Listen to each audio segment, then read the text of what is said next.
وعن عبد الله بن عمرو رضي الله عنه قال: قال رسول الله صلى الله عليه وسلم: 4 من كن فيه كان منافقا خالصا، ومن كانت فيه خلة منهن كانت فيه خلة من نفاق حتى يدعها: إذا حدث كذب، وإذا عاهد غدر، وإذا وعد أخلف، وإذا خاصم فجر. رواه مسلم.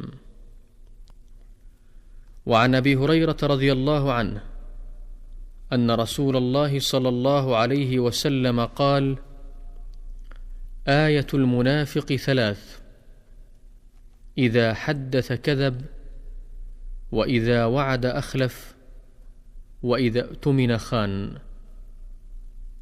رواه مسلم